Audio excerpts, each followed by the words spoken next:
नमस्कार संस्कृत के प्रिय विद्यार्थियों, आप सभी का बहुत बहुत स्वागत है मैग्नेट ब्रेन्स हिंदी मीडियम पर। मैं पंकज तिवारी। जैसा कि मैंने आपसे वादा किया था कि इसका मैं अगला पाठ बहुत जल्द लेकर के आऊंगा, तो अब वो समय आ चुका है। आप लोग भी तैयार हो जाएं, अपनी पुस्तक अपने पास रखिएगा आज, क्योंकि हमारा जो पाठ होने वाला है वो नीति पद्यों से संबंधित है, जिसका नाम है नीति पद्यानी, अर्थात नीति शतक से हमारे ये सारे पद्य होने वाले हैं। और देखें, लिखा हुआ है कक्षा 9वीं संस्कृत बिहार बोर्ड नीति पद्यानी अष्टमः पाठा अनुवाद भाग 1। हमारा 8वां पाठ चल रहा है। ध्यान रखना विद्यार्थियों कि 8वें पाठ ये हमारा चैप्टर एक्सप्लेनेशन का चल रहा है। अभी मैं आप लोगों को इसका सॉल्यूशन नहीं दे रहा हूं। सॉल्यूशन आप लोग ध्यान रखिएगा, क्रमबद्धता से हर पार्ट के पहले चैप्टर का एक्सप्लेनेशन, फिर उसका हमारा अभ्यासकार होगा। अभ्यासकार के बाद फिर उसके हम MCQs, फिर उसके MIQs, इस प्रकार से क्रम से आप लोगों को सारी चीजें मिल रही हैं। ध्यान रखना। तो आज नीति पद्यों पर हम चर्चा करेंगे और नीति पद्य हमारे क्या कहते हैं आज आप लोग देखेंगे। हमारे जीवन में नीति पद्यों का, नीति श्लोकों का क्या महत्व है, किस प्रकार से हमारे द्वारा ये सारी चीजें कहेंगे। अच्छा, आपको मैं थोड़ा एक बात बतला दूं कि जहां नीति पद्यों की बात करते हैं तो नीति शतक की जरूर बात आती है। नीति शतक क्या है? नीति शतक की बात करें तो एक हमारे संस्कृत जगत में ऐसे महान मूर्धन्य विद्वान हुए जिनका नाम था भर्तृहरि। कौन?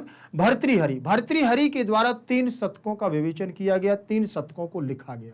और 3 शतक में वैराग्य शतक, नीति शतक और श्रृंगार शतक, इन तीनों शतकों का बहुत ही नाम आता है हमारे जब भर्तृहरि का नाम आता है।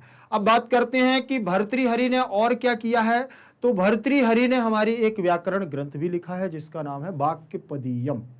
ठीक है, तो वाक्यपदीयम एक व्याकरण ग्रंथ इन्होंने लिखा है। और बात करें हम कि इन्होंने और क्या क्या लिखा है, तो सबसे पहली बात मैं इनके थोड़ा सा परिचय के बारे में चलता हूं और परिचय, फिर इसके बाद पाठ परिचय भी पढ़ाऊंगा।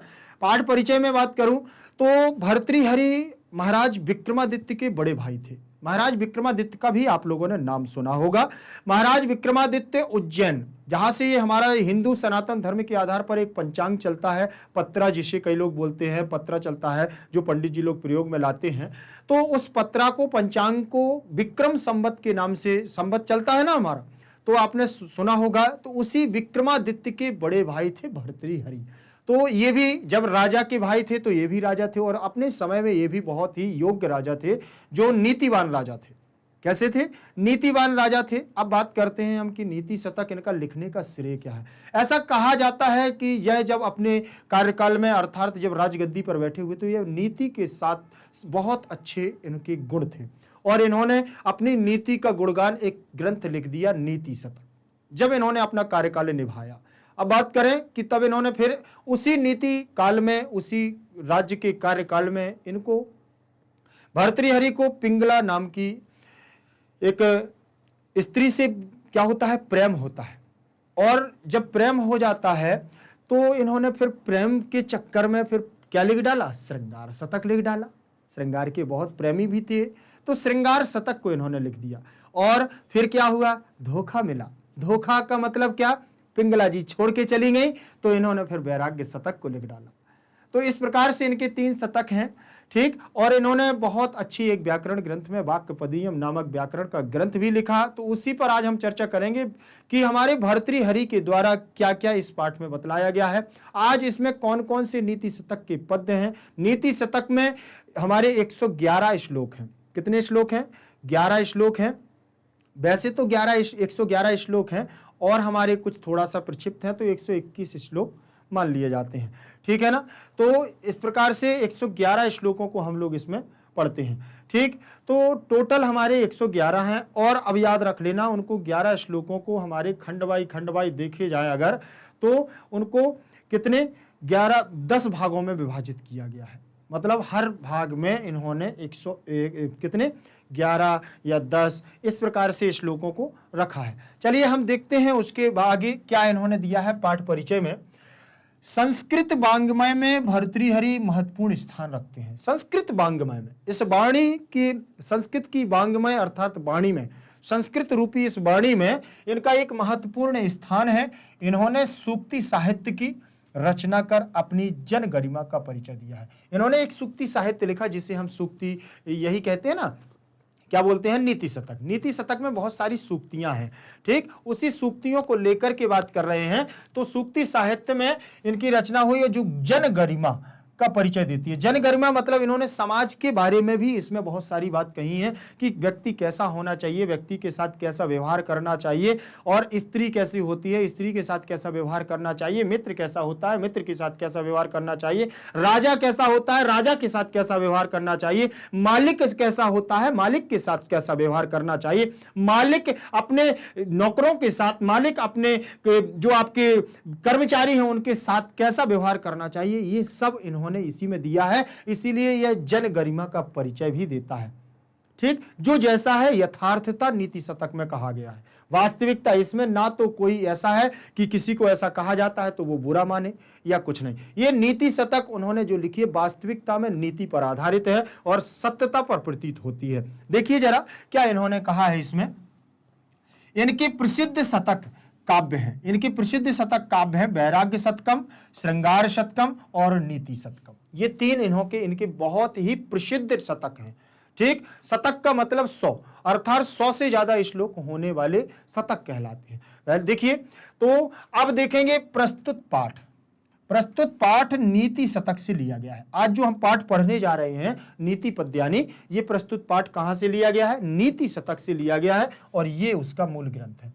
अगर कभी प्रश्न आपके पास आता है कि नीति शतक के लेखक कौन है, और निश्चित है कि इससे पाठ के जब हमारे क्वेश्चन बनते हैं तो इससे आता है कि नीति शतक के लेखक कौन है, तो आप बतलाएंगे भर्तृहरि, ठीक। अगर कभी आ जाता है भर्तृहरि कौन थे, तो विक्रमादित्य के बड़े भाई थे और इनका निवास स्थान अगर पूछे तो आप उज्जैन लगा सकते हैं, ठीक। चलिए बात करें कि भर्तृहरि ने कितने शतक लिखे हैं, तो भी आपको लिख देना है कि 3 शतक लिखे। नाम पूछे तो वैराग्य शतक, श्रृंगार शतक और नीति शतक आपको बतला देना है। देखिए साधारण जो यहां से प्रश्न बन रहे हैं मैं सब कुछ आपके सामने बोलता जा रहा हूं। अब आगे बात करें कि प्रस्तुत पाठ जो हमारा लिया गया है नीति शतक से लिया गया है। अब आपसे पूछा जाएगा कि यह प्रस्तुत पाठ किस शतक से लिया गया है, तो नीति शतक से लिया गया।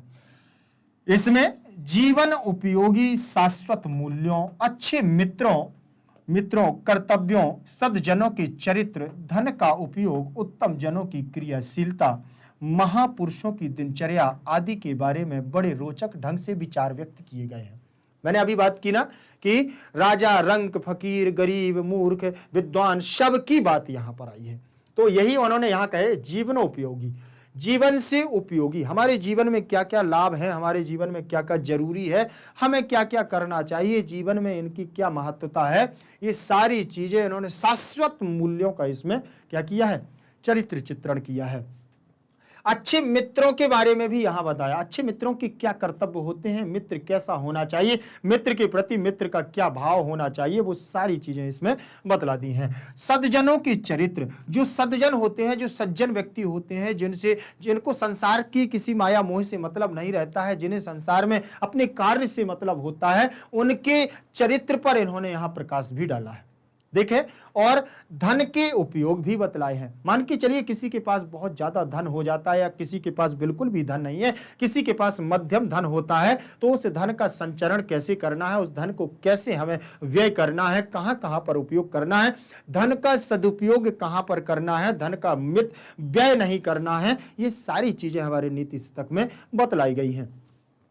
बात करें हम उत्तम जनों की, उत्तम जनों की क्रियाशीलता। उत्तम का मतलब जानते हैं श्रेष्ठ, उत्तम का मतलब क्या होता है, श्रेष्ठ जनों की क्रियाशीलता, अर्थात जो वास्तविकता में ज्ञानवान होता है, जो व्यक्ति वास्तविकता में अपनी प्रतिष्ठा को बचा करके रखता है, वास्तविकता में जिसकी कुछ मान प्रतिष्ठा सम्मान में होती है, चाहे वो कहीं पर भी वर्क करता है या कहीं ऑफिस में वर्क करता है, कहीं पर भी अपने जाकर के कहीं किसी के यहाँ पर काम करता है, अगर उसकी प्रतिष्ठा मान प्रतिष्ठा अगर उसकी उत्तम है, श्रेष्ठ है, तो उसकी क्रियाशीलता पर भी यहां पर चर्चा की गई है कि वास्तविकता में कैसे व्यक्ति उत्तम होते हैं, श्रेष्ठ होते हैं, और उत्तम व्यक्ति अपने कार्य में कैसे संलग्न रहते हैं। एक बार मन में ठान लेते हैं तो कभी भी क्या है, उस कार्य से अडिग नहीं होते हैं जब तक कार्य पूरा ना हो जाए। क्योंकि मनुष्य 3 प्रकार का होता है, एक उत्तम होता है, एक मध्यम होता है और एक नीच होता है, अधम जिसे बोलते हैं, ठीक। अधम, मध्यम और उत्तम, ये 3 प्रकार के हमारे पुरुष होते हैं। क्योंकि इन तीनों पुरुषों का कार्य यही होता है कि कोई कार्य प्रारंभ करता है, कोई कार्य प्रारंभ करने से पहले ही उसे छोड़ देता है, और कोई कार्य करने से बाद क्या है, उसको अंतुगत्वा लास्ट तक करता है। तो ये सारी चीजें यहाँ उत्तम महापुरुषों की दिनचर्या पर भी इन्होंने बतलाया है। आदि के बारे में बड़े रोचक ढंग से यहाँ पर विचार किया गया। इन सभी बातों पर इन्होंने यहाँ रोचक ढंग से क्या है, प्रकाश डाला है और प्रकाश डालते हुए व्यक्त किया है। सामान्यतः सूक्तियों में गूढ़ भाव छिपे होते हैं। अर्थात सूक्ति का मतलब होता है एक गागर में सागर भरना। आप लोगों ने हिंदी में बहुत बार पढ़े होंगे कि जिन्हें मुहावरे कहते हैं, लोकोक्तियां कहते हैं। पढ़ा है कि नहीं पढ़ा है, बताते जरूर जाना, कमेंट में आपको लिख करके बताना है कि कभी मुहावरे हिंदी में पढ़े हैं, कभी आप लोगों ने लोकोक्तियां हिंदी में पढ़ी हैं। तो जो आपने मुहावरे और लोकोक्तियां पढ़ी हैं उन्हीं को हम सूक्ति कहते हैं और उन्हीं को संस्कृत में हम सूक्ति कहते हैं। अब बात करें कि सर संस्कृत में सूक्ति कहते हैं, उनको लोकोक्ति और मुहावरे में अंतर क्या है, दोनों एक से समझ में आते हैं। तो थोड़ी देर के लिए मैं आपको बता दूं कि मुहावरे और लोकोक्ति दोनों अंतर होता है। लोकोक्ति सत्य घटनाओं पर आधारित होती है और मुहावरों की बात करते हैं तो मुहावरे हमारे क्रियाशील पर होते हैं, क्रिया पर समाप्त होते हैं, यही हमारे छोटे होते हैं, लोकोक्ति से छोटे होते हैं। ध्यान रख लेना इस बात को कि लोकोक्ति सत्य घटनाओं पर आधारित होती है, चाहे वो हमारी सामाजिक घटना हो, चाहे वो हमारी ऐतिहासिक घटना हो, कहीं ना कहीं वह हमारी सत्य घटना पर ही आधारित होगी। इस बात का ध्यान रख लेना। फिर यहां बात करें कि सूक्ति, इनमें गूढ़ भाव छिपा होता है। गूढ़ भाव का मतलब ऐसा जो व्यक्ति सोच नहीं सकता है वो भी भाव हमारा सूक्तियों में होता है। अब बात करें हम कि जो पाठक के मन मस्तिष्क में हलचल पैदा करता है। पाठक मतलब पढ़ने वाला, पाठक मतलब पढ़ने वाला। ऐसा नहीं है कि मैं पढ़ रहा हूं तो मैं ही हूं, आप पढ़ेंगे तो आपके लिए भी यहां पर बात की गई है कि जो पाठक के, जो पढ़ रहा है उन सूक्तियों को, कोई भी पढ़े, जो पढ़ेगा उसके मन मस्तिष्क में हलचल पैदा कर देती हैं ये सूक्तियां। हलचल का मतलब कैसा कि उसको ये लगता है कि वास्तविकता में हाँ यार सत्य यही है। जब उसको पता चलता है, कभी तो सोचता नहीं है क्योंकि वो ये जानता है कि हम इस मनुष्य योनि में हमने जन्म ले लिया है, हमारा कार्य है उठ करके प्रातः काल से उठ करके, एक दिन की बात बता रहा हूं, पूरे जीवन में यही चलता है, प्रातः काल उठ करके नहा धो करके अपनी दिनचर्या से फ्री हुए और बस अगर कार्य करने लगे, बच्चे रहे तो पढ़ना, विद्यालय जाना, विद्यालय से आकर के फिर खेलना कूदना, खाना पीना, पढ़ना, सोना, उठना बैठना, रोना धोना, यही क्रियाएं व्यक्ति सोचता है। जब वह काम करने के लायक हो जाता है तो वो सोचता है कि उठे, नहाया धोया, उठ करके फिर अपना कार्य किया, ऑफिस गए, ऑफिस से जाने के बाद काम करके आए, शाम को फिर थोड़ा घूमा फिरा, फिर खाना खाया, फिर सो गए, यही दिनचर्या में व्यक्ति लगा रहता है। ठीक, तो वास्तविकता क्या है वो नीति पद्यों में भर्तृहरि ने दिया हुआ है कि व्यक्ति का जीवन किस प्रकार से निकल रहा है और व्यक्ति बिल्कुल भी उस पर विचार नहीं कर रहा है। कुछ अक्षुण्ण लोगों की वजह से बड़े बड़े लोग भी धराशायी हो जाते हैं। बड़ा हमारा इतना वर्षों की मेहनत और वर्षों की तपस्या के बाद किया हुआ बड़ा सा हमारा संघर्ष किसी एक व्यक्ति के कारण पूरा हमारा क्या हो जाता है, नष्ट हो जाता है। जीवन में ध्यान रख लेना कि यही नीति शतक कहती है कि हमें हर व्यक्ति से बच करके रहना चाहिए, हर व्यक्ति से सजग होकर के रहना चाहिए, क्योंकि हर व्यक्ति अच्छा नहीं होता और हर व्यक्ति बुरा नहीं होता है। कभी कभी कोई व्यक्ति अपने स्वार्थ के लिए अपने सामने वाले को भी परास्त करने की कोशिश करता है और किसी न किसी प्रकार से क्या कर देता है, उसको धराशायी कर देता है। और ये बात उस समय हमें समझ में नहीं आती है जब हम पतन की ओर जाते हैं और एक दिन हम गर्त में चले जाते हैं, जब लास्ट में समझ में आता है कि ये बात वास्तविकता में हमारी सही है। और नीति शतक बिल्कुल हमें यथार्थ रूप से बतलाएगी कि क्या होता है क्या नहीं होता है। चलिए आगे देखते हैं। ये तो पाठ का परिचय है और यहां पर उन्होंने पाठ के परिचय में ये सारी चीजें बतलाई हैं हमारे नीति शतक में। ठीक, इस पाठ में ये पाठ हमारा नीति शतक के आधार पर। अब इस पाठ का सार क्या है, इस पाठ के सार में थोड़ा सा देख लेंगे। देखें, संस्कृत में रहेगा, फिर इसका हिंदी अनुवाद भी हम करेंगे। देखें जरा, लिखा हुआ है, संस्कृत भाषायाम नीति विषयम विपुल साहित्यम वर्तते, सदाचारस्य शिक्षया नीति मानवान उन्नतान करोति, नीति कश्चित कथा रूपेण प्रकाश्यते, कश्चित पद्य रूपेण पंचतंत्रम कथात्मको नीति ग्रंथा अस्ति। नीति शतकम चाणक्य नीति दर्पण विदुर नीति एवं आदयः ग्रंथाः पद्यात्मकाः सर्वेपि ते मानवस्य प्रगतिम् उपदिशन्ति, ते मानवाः विचारपूर्वकं स्वकीयं मार्गं निश्चित्य सत्कार्यं कृत्वा उन्नतो भवति, समाजस्य हिताय उपयोगी च जायते। प्रस्तुते पाठे भर्तृहरि कृतस्य नीति शतकस्य सरलानि पद्यानि संकलितानि सन्ति। ध्यान रखें, अब इसको आप लोगों को ध्यान से बस देखना है। मैं आपको एक एक चीज इसमें बता रहा हूं, अभी तो केवल मैंने इसको पढ़ा है, आपको भी ऐसे ही पढ़ना है। ठीक, पढ़ना पहले जरूरी है। अब पढ़ना कैसे जरूरी है सर? आपने तो पढ़ लिया है, आपसे बनता है तो आपने पढ़ लिया है। सर हम लोग कैसे पढ़ेंगे, ये सवाल हमेशा रहता है। सर आपसे बनता है तो आपने बहुत जल्दी पढ़ दिया है, लेकिन हम कैसे पढ़ेंगे? आप लोगों के लिए भी मैं बता दूं कि आपको इतना जल्दी नहीं पढ़ना, आपको धीरे धीरे पढ़ना है। कैसे पढ़ना है? जैसे ये लिखा है, संस्कृत भाषायाम नीति विषयकम विपुलम साहित्यम वर्तते।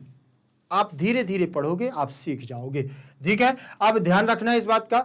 चलिए हम बात करें कि सर अब जैसे पढ़ भी लिया, पढ़ने के बाद कैसे पता चलेगा कि इसमें कौन सी विभक्ति है, कौन सा वचन है, अर्थ कैसे निकालेंगे? तो थोड़ा सा हमें क्या है, थोड़ा सा ज्ञान रखना पड़ेगा हमें। जो व्याकरण का ज्ञान होता है, थोड़ा सा ज्ञान रखेंगे तो हमें अर्थ भी मिल जाएगा। चलिए अब देखते हैं कि यहां पर पहला ही शब्द दिया हुआ है संस्कृत भाषायाम। क्या दिया हुआ है यहां? संस्कृत भाषायाम। चलिए इसी से चर्चा करेंगे आपसे।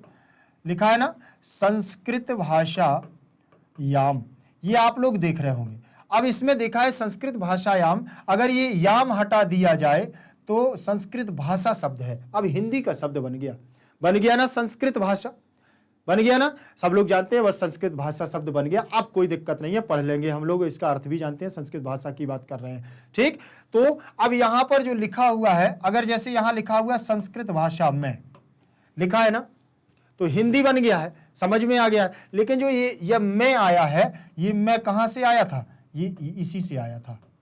किसी से आया था? याम से आया था। कैसे? चलिए भाषा, अभी भाषा लिखा था ना, ये भाषा, ये लिखा है भाषा। भाषा में बड़ा आ है ना, सा में बड़ा आ है, तो आप देखिए तत्काल यहां पर रमा के रूप तो आपको देखने पड़ेंगे। रमा में बड़ा आ लगा हुआ है। चलिए बात करें हम यहां पर लता की, बात कर लीजिए, लता में भी बड़ा आ है।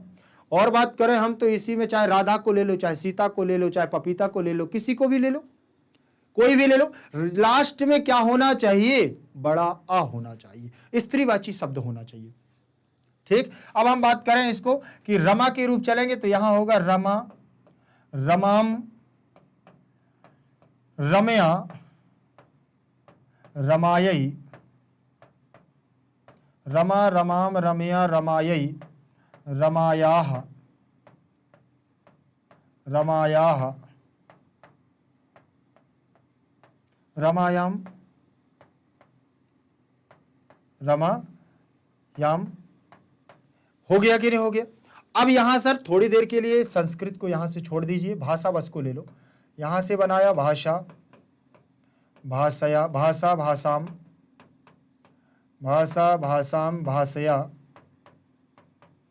भाषया, भाषायै, भाषा, भाषायै, भाषायाः, भाषायाः, भाषायाः, भाषायाम। क्या आ गया? भाषायाम। आ गया कि नहीं आ गया? भाषायाम। अब इसमें बिंदु रखिए, इसी माँ की बिंदु रख गई है, उसमें कोई दिक्कत नहीं है, परेशान नहीं होना। भाषायाम, रमायाम, मतलब ये तो स्पष्ट हो गया है कि ये रूप अगर हमें आते हैं, धातु रूप और रूप आते हैं, तो हम 60-70% अर्थ को निकाल सकते हैं। बिल्कुल, ये बिल्कुल कंफर्म बात मान के चलिए कि अगर आपको 60% 70% अर्थ निकालना है तो शब्द रूप और धातु रूप में काम हो जाएगा। आपको कारक के उसके रूप वो देख लेना है, उनके कारक चिन्ह क्या है, और रूप सीख लेना है, काम हो जाएगा।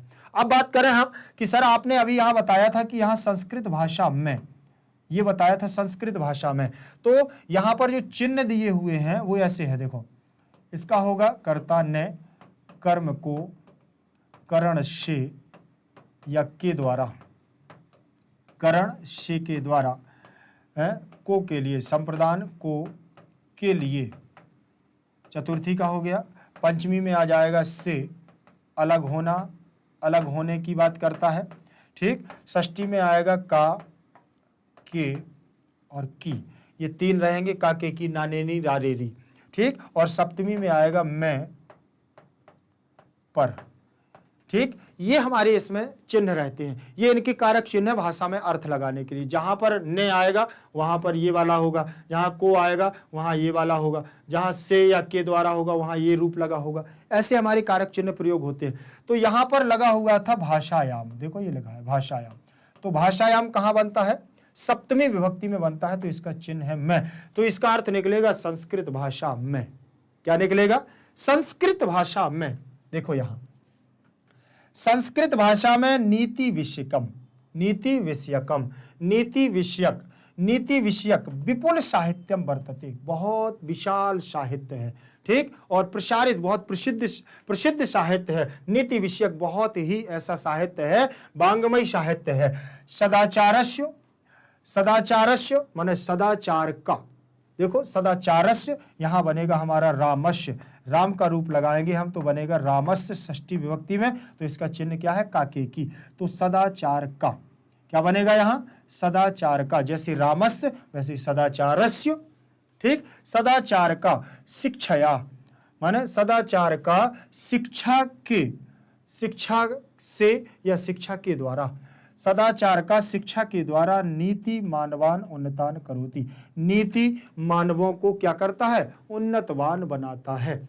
और नीति कश्चित कथा रूपेण, नीति कोई कथा रूप के द्वारा प्रकाश्यते, किसी कथा रूप से क्या है? प्रकाशित है। कश्चित पद रूपेण, किसी पद के द्वारा, किसी पद के द्वारा पंचतंत्र कथात्मको नीति ग्रंथा अस्ति, पंचतंत्र की कथा में भी नीति ग्रंथ है। नीति शतकम चाणक्य नीति दर्पणम, नीति शतक हो गया, जैसे चाणक्य नीति दर्पणा हो गया, विदुर नीति हो गया, एवं आदि आदि ग्रंथ पद्यात्मक, पद्यात्मक हैं। सर्वे अपि ते मानवा, सर्वेपि ते मानवस्य प्रगति उत्पत्ति संति, सभी मानवों की क्या करते हैं? प्रगति के लिए, उन्नति के लिए। तै मानवाः विचार पूर्वकम स्वकीयम मार्गम निश्चिता सत्कार्यम कृत्वा उन्नतो भवति। बोले तै मानवा, उन मानवों के विचार पूर्वकम स्वकीय, स्वयं के मार्ग निश्चित करने में, सत्कार्य करने में, करते हुए उन्नति को प्राप्त होते हैं। समाजस्य, समाज का हिताय माने हित के लिए, समाज के हित के लिए उपयोगी और जायते, बोले समाज के हित और उपयोगी, ये हमारे क्या है? नीति शतक के श्लोक है। प्रस्तुत पाठ में भर्तृहरि कृतश्च, भर्तृहरि के द्वारा या भर्तृहरि का नीति शतक का सरल रूप से पद्यानि माने पद्यों को, संकलितानि माने संकलित किया गया है, ठीक। अब यहां पर देखें कि अभी तक देखें यहां पर मैंने रूप बताया, इसमें षष्ठी विभक्ति का राम का लगा हुआ है, इसमें लगा है शिक्षया, शिक्षा के रूप देखें तो यहां क्या बना हुआ है? रमा रमाम, ये हो गया। यहाँ रमया लिखा है ना, रमया तृतीय विभक्ति में भाषया रमया, तो यहाँ बना हुआ है शिक्षया। शिक्षा में भी हमारा क्या है बेटा? शिक्षा में भी तो बड़ा आ है, क्या है शिक्षा में? बड़ा आ, तो बड़ा आ होगा तो सब ऐसे ही रूप चलेंगे स्त्रीवाची, ठीक है। फिर लिखा हुआ है नीति मानवान, मानवान में यहाँ द्वितीया का बहुवचन लगा हुआ है, नीति में प्रथमा का एक वचन और मानवान में लगा हुआ है क्या? मानवान में द्वितीया का बहुवचन, जैसे रामान वैसे ही मानवान, ठीक। फिर लिखा हुआ उन्नतान, इसमें भी प्रथमा द्वितीया का बहुवचन। करोति कुरुतः कुर्वन्ति, ऐसे रूप बनेगा, क्रि धातु है, लट लकार प्रथम पुरुष एक वचन का रूप हो जाएगा, ठीक। फिर कथा रूपेण में तृतीया विभक्ति लगी हुई है, कैसे? कथा रूप में जैसे रामायण वैसे ही रूपेण, तो कथा रूपेण में तृतीया का एक वचन लग गया है, क्या लगा है? तृतीया का एक वचन। प्रकाश्यते में देखिए, प्रकाश्यते, प्रकाश्यते, प्रकाश्यन्ते कर्मवाच्य की क्रिया लगी हुई है, आत्मनेपद की, लट लकार प्रथम पुरुष एक वचन में बनेगा। कश्चित पद्य रूपेण में तृतीया विभक्ति लगी हुई है, तृतीया विभक्ति का एक वचन है पद्य रूपेण। पंचतंत्रम कथात्मको, कथात्मक कहा हो जाएगा, यहाँ विसर्ग संधि हो जाएगी, पीछे हमारा क्या लगा हुआ है? तावर्ग का पंचम अक्षर लगा हुआ है, और तृतीय चतुर्थ पंचम अक्षर हो या अंतस्थ व्यंजन हो तो विसर्ग के स्थान पर ओ हो जाता है, तो यहाँ उत्त संधि होकर के ओ बन गया है, ठीक है बेटा। अब यहाँ पर अस्ति दिया हुआ, अस्ति माने है, नीति शतकम ग्रंथवाची नाम है, इसलिए यहाँ पर माँ लगा हुआ है, कोई दिक्कत नहीं है, ये नपुंसक लिंग में होते हैं। चाणक्य नीति दर्पण, दर्पण शब्द है तो ठीक है ना, प्रथमा का एक वचन है। विदुर नीति, प्रथमा का एक वचन, एवं आदयः, एवं आदयः माने एवं आदि।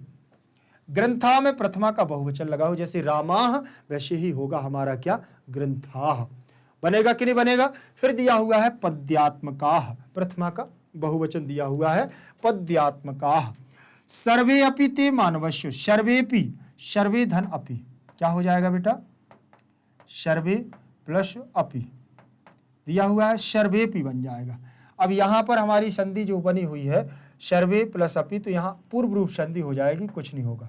देखिए ये बना हुआ है सर्वे और आ आएगा अवग्रह का, ऐसे जुड़ जाएगा अवग्रह में और सर्वेपि बन जाएगा। इसमें पूर्व रूप संधि है और इसमें सूत्र होगा एंगः पदान्तः दति, एंगः पदान्ताद् दति, एंगः पदान्ताद् दति, ये हमारा सूत्र इसमें काम कर जाएगा, पूर्व रूप संधि हो जाएगी। ठीक, चलिए आगे बात करते हैं।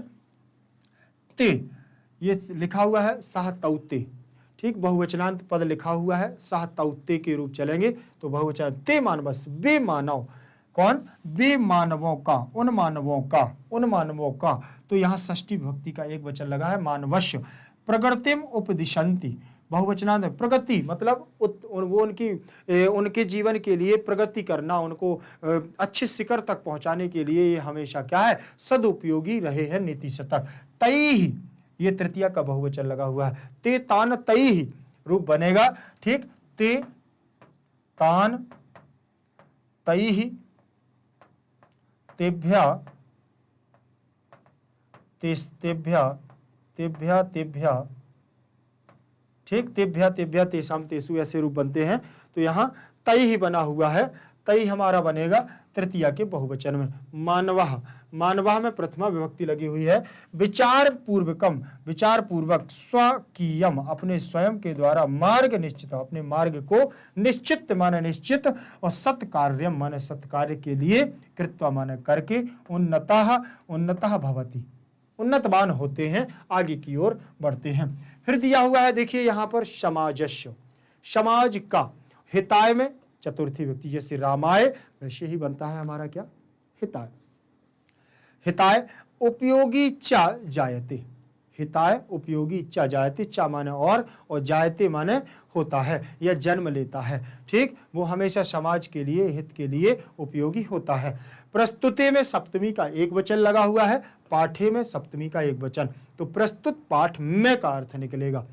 भर्तृहरि कृतस्य, भर्तृहरि के द्वारा रचित, ठीक, भर्तृहरि के द्वारा, ठीक, रचित, कृतस्य कृत, भर्तृहरि कृत, कृतस्य में भर्तृहरि का, नीति शतकस्य माने नीति शतक, भर्तृहरि का नीति शतक, इसमें षष्ठी विभक्ति, इसमें षष्ठी का एक वचन, ठीक। सरलानी प्रथमा का बहुवचन, ठीक, सरलम सरले सरलानी, फलम फले फलानी, सरलम सरले सरलानी।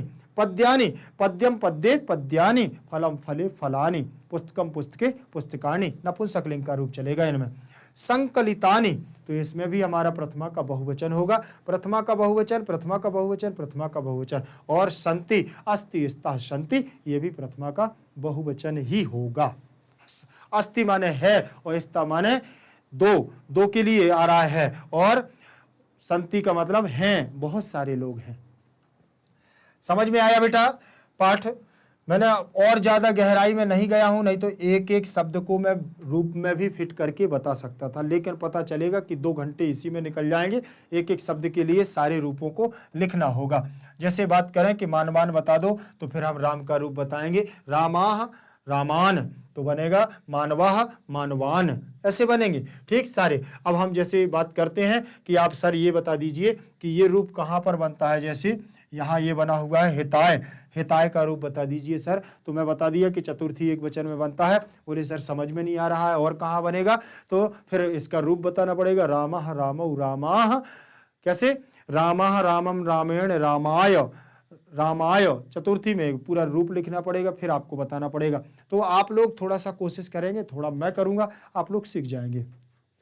यहां पर कोई समस्या हो तो बताइएगा, ठीक। चले आगे देखें। अब इसका अनुवाद थोड़ा सा देख लीजिए, अनुवाद में इन्होंने क्या किया है। अनुवाद में कह रहे हैं, संस्कृत भाषा में नीति विषयक विशाल साहित्य वर्तमान है। सदाचार की शिक्षा की नीति मनुष्यों को नैतिक रूप से उन्नत करती है। नीतियां कहीं कथा रूप में है तो कहीं पर पद्य रूप में है। पंचतंत्र कथा रूप में नीति ग्रंथ है। नीति शतक, चाणक्य नीति, दर्पण, विदुर नीति इत्यादि ग्रंथ पद्य रूप में है। वे सभी मनुष्य की प्रगति का उपदेश देते हैं, सबको पदोन्नति के लिए अग्रसित करते हैं। उनके द्वारा मनुष्य विचार पूर्वक अपने मार्ग को निश्चित कर अच्छा कार्य करके उन्नत होता है। अर्थात अगर इन सूक्तियों के आधार पर व्यक्ति चलता है तो निश्चित है कि वो कहीं ना कहीं सफलता के शिखर पर पहुंचता है तथा समाज के कल्याण के लिए उपयोगी होता है। प्रस्तुत पाठ में भर्तृहरि के द्वारा रचित नीति शतक के कुछ सरल पद्यों का यहाँ पर क्या किया गया है, संकलन किया गया है। कुछ सरल पद्यों को यहाँ पर रखा गया है और उन्होंने बताया है कि इसमें कौन कौन से पद्य हमारे जीवन के लिए उपयोगी हैं। चलिए देखते हैं। सबसे पहला उन्होंने दे दिया है यहाँ पर पहला पद। पहले पद से ही हम लोग बात करते हैं और इसी पहले पद पर हम चर्चा करेंगे कि पहला पद उन्होंने क्या दिया। आराम से पढ़ना है और आपको ये सूक्ति आपकी, क्योंकि निश्चित तौर पर ये मान के चलिए कि आपके नीति शतक की ये जो सूक्तियां हैं सुभाषितानी श्लोकों में वगैरह में पूछी जाती हैं और परीक्षा में 2 से 3, 4 और 5 आ जाए तो कोई बात ही नहीं है और निश्चित परीक्षा में ये आते हैं। ठीक है, और परीक्षा में इनका आना भी जायज है क्योंकि ये हमारे समाज के लिए और हमारे लिए बहुत उपयोगी है, इसीलिए इनका हमारे लिए बहुत महत्वपूर्ण है। चलिए देखिए, लिखा हुआ है अज्ञा सुखमाराध्या सुखतरमाराध्यते विशेषज्ञः। अज्ञा सुखमाराध्या सुखतरमाराध्यते विशेषज्ञः। ज्ञानलब्धुर्विदग्धं ब्रह्मापि नरं न रञ्जति। ब्रह्मापि नरं न रञ्जति। ज्ञानलब्धुर्विदग्धं ब्रह्मापि नरं न रञ्जति। ब्रह्मापि नरं न रञ्जति। अज्ञा सुखमाराध्या सुखतरमाराध्यते विशेषज्ञा। ज्ञानलब्धुर्विदग्धं ब्रह्मापि नरं न रञ्जति। देखें जरा कितना अच्छा यहां पर उन्होंने श्लोक दिया है। श्लोक को आप अगर उसको भाव से पढ़ेंगे तो वास्तविकता में आप बहुत जल्द कंठस्थ कर सकते हैं। क्या होता है, देखिए कभी कभी क्या होता है कि श्लोक को कई लोग, ऐसा नहीं है कि मुझसे भी अच्छा आप लोगों को पढ़ाने वाले मिले होंगे या हो सकता है आपने पढ़ा भी हो, लेकिन आपको मैं बता दूं कि वास्तविकता में आपको भाव जरूरी है। अगर आप भाव से, आपको अच्छा पढ़ाने वाला तो बहुत मिल जाएगा लेकिन आपको सिखाने वाला बहुत कम मिलेगा। सिखाने वाला बहुत कम मिलेगा। पढ़ा देगा, वो पढ़ा करके निकल जाएगा, लेकिन जब तक आपको नहीं आ रहा है वो आपके लिए किसी काम का नहीं है। ध्यान रख लेना इस बात का। मैं आपको बहुत ऐसी बात बता रहा हूं जो विद्यार्थी जीवन में जरूरी है। विद्यार्थी स्वयं निश्चित करता है कि कौन शिक्षक मुझको सिखा सकता है। ये विद्यार्थी स्वयं निश्चित करता है। शिक्षक नहीं कहेगा कि मैं इसे सिखाऊंगा। शिक्षक तो देख लेगा कि ये होनहार व्यक्ति है और उसको बस भरपूर ज्ञान देता रहेगा, देता रहेगा, देता रहेगा। छात्र अपने आप सीखता रहेगा, सीखता रहेगा, सीखता रहेगा। यही है मूल भाव, यही है। अगर छात्र के अंदर सीखने की क्षमता है तो गुरु फिर कभी कमी नहीं करता है अपने ज्ञान में। ध्यान रख लेना। और इसको हम जब सीखेंगे, भाव आपका होना चाहिए। यहां पर कितनी बड़ी बात कर दी है उन्होंने, किसने, भर्तृहरि ने। भर्तृहरि क्या देना चाहते हैं, क्या बताना चाहते हैं? उन्होंने कहा कि अज्ञा सुखमाराध्या, अज्ञा अज्ञानी, अज्ञा सुखमाराध्य, सुखतरमाराध्य विशेषज्ञ। ज्ञान लब्धुर्विदग्धम ब्रह्मापि नरा न रज्जति। अगर कोई मूर्ख व्यक्ति है, अज्ञा का मतलब अज्ञानी, अज्ञा का मतलब कौन, अज्ञानी, जो मूर्ख है, जिसको कुछ नहीं आता है। अंगूठा छाप बोलते हैं ना हम लोग, अंगूठा छाप, जिसको एक अक्षर का ज्ञान नहीं है, वही होता है अज्ञानी। और अगर आप किसी मूर्ख व्यक्ति को या अज्ञानी व्यक्ति को सिखाना चाहते हैं, पढ़ाना चाहते हैं, तो आप जैसे उससे कह दोगे कि तुम्हें जाना है वहां जाना है। मान के चलिए आप बिहार से बात करते हैं, किसी गांव में है, कोई व्यक्ति अगर मूर्ख है, जो अनपढ़ है, बिल्कुल भी पढ़ा लिखा नहीं है, जिसको ज्ञान नहीं है अक्षर का, आप उससे कह दो कि मैं तुम्हें 500 रुपए दे रहा हूं या 1000 रुपए दे रहा हूं, तुम पटना तक चले जाओ। बोल देते हैं कि नहीं? वो चला जाएगा, जी मालिक मैं चला जाऊंगा। कितनी जल्दी बात मान लेता है, क्योंकि उसको ज्ञान नहीं है, उसको किसी का ज्ञान नहीं, वो केवल ये जानता है कि ये हमसे बड़े हैं, श्रेष्ठ हैं, हमें इनकी बात मानना है। अज्ञानी व्यक्ति को हम बहुत जल्दी समझा सकते हैं, अज्ञानी व्यक्ति को हम अपनी बात बहुत जल्दी उसको मनवा सकते हैं। हम अपनी बात को उसके सामने रखें, वो तत्काल मान जाएगा कि चलो ठीक है। चलिए फिर उन्होंने क्या कहा? सुख तारामाराध्यते विशेषज्ञ। और विशेषज्ञ, विशेषज्ञ, विशेषज्ञ का मतलब होता है ज्ञानी, बहुत ज्यादा विशेष रूप से विशेषज्ञ, किसी चीज का विशेषज्ञ, बहुत ज्यादा जानकार हो, बहुत ज्यादा ज्ञान रखता हो, उस व्यक्ति को भी आप समझा सकते हो, क्योंकि वो आपकी बात समझ लेगा कि आप सही कह रहे हो कि गलत कह रहे हो। समझा सकते हो कि नहीं? बोलिए। हाँ, हम ज्ञानी पुरुष को समझा सकते हैं और मूर्ख पुरुष को भी हम क्या कर सकते हैं? अच्छे से समझा सकते हैं, क्योंकि मूर्ख व्यक्ति को किसी चीज का पता नहीं है, अज्ञानी व्यक्ति को किसी चीज का पता नहीं है, हम उसको समझा सकते हैं, अज्ञानी को। और जो विद्वान है, जिसके पास ज्ञान है, हम उसको भी समझा सकते हैं। लेकिन बोले क्या करे? ज्ञान लब्धुर विदग्धम ब्रह्मापि नरम नरंजति। अब देखना, उन्होंने कह दिया जिसके पास इतना सा ज्ञान हो, थोड़ा सा ज्ञान हो जिसके पास, और थोड़ा मूर्ख हो, अल्प ज्ञानी, थोड़ा सा ज्ञान भी हो गया, ना पूरा पढ़ पाया, ना पूरा ज्ञान है, अधूरा ज्ञान जिसे बोलते हैं, उसको ब्रह्मा भी अगर आ जाए, चाहे कितना अच्छा शिक्षक मिल जाए, कितना भी योग्य शिक्षक मिल जाए, उसको समझा नहीं सकते हैं भाई साहब, नहीं समझा सकते। ब्रह्मापि नरा न रंजति, उसको ब्रह्मा भी नहीं समझा सकता है। रंजति माने समझाना, उसको, उस पुरुष को ब्रह्मा अपि, ब्रह्मा भी न माने नहीं, रंजति माने समझा सकता है, जिसके पास थोड़ा सा ज्ञान हो। या तो वो बहुत ज्ञानी हो तो समझा दोगे, या बिल्कुल से निल हो तो हम उसको समझा देंगे। लेकिन जिसके पास थोड़ा सा ज्ञान हो गया है, अल्प ज्ञानी व्यक्ति, अधूरा ज्ञान रखने वाले व्यक्ति को कोई समझा नहीं सकता है। बोला नहीं ऐसा होता है, अरे नहीं ऐसा होता है, अरे ऐसा होता है, अरे नहीं नहीं ऐसा ही होगा, मैं नहीं करूंगा, मैं ऐसा ही होगा। कोई समझा नहीं सकता, चाहे जितनी अच्छी बात कर देना आप। ये बताना चाहते हैं कौन? भर्तृहरि। भर्तृहरि इस श्लोक के द्वारा हमें ये बताना चाहते हैं। चलिए अब आप देखें थोड़ा सा। अज्ञ, अज्ञ में हमारी क्या लगी हुई है? आ उपसर्ग लगा हुआ है, ज्ञा धातु है, ठीक, ज्ञा ज्ञाने, ज्ञान के अर्थ में अज्ञ, अज्ञानी, अज्ञानी की बात कर रहे हैं। सुख, सुखम आराध्या, सुखम अलग हो जाएगा,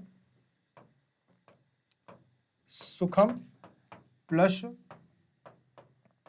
आराध्या, सुखम प्लस आराध्या, ठीक। सुख आ आएगा व्यंजन संधि के आधार पर, इसमें सीधे सीधे जुड़ जाएगा, सुखमाराध्य बन गया, व्यंजन संधि लग जाएगी, व्यंजन संधि। सुख तरम आराध्यते, सुख तरम आराध्यते, इसमें देखना सुख, इसमें व्यंजन संधि, सुखम, सुखतर, सुखतरम म आराध्यते, आराध्यते। देखें इसमें भी हमारा बड़ा आ लग जाएगा, लगेगा कि नहीं लगेगा? आ जुड़ जाएगा, ये भी व्यंजन संधि का ही योग होगा, ठीक। ये भी हमारा क्या होगा? व्यंजन संधि होगा। विशेषज्ञ, ये भी हमारा विशेषज्ञ, विशेष ज्ञानी, विशेषः प्लस ज्ञ, तो विशेषज्ञ, विशेष रूप से ज्ञान रखने वाला, बहुत ज्यादा ज्ञान रखने वाला, अपने विषय में पारंगत होने वाला विशेषज्ञ। ज्ञान लब्धुर विदिग्धम, ज्ञान लब्धुर, देखें जरा,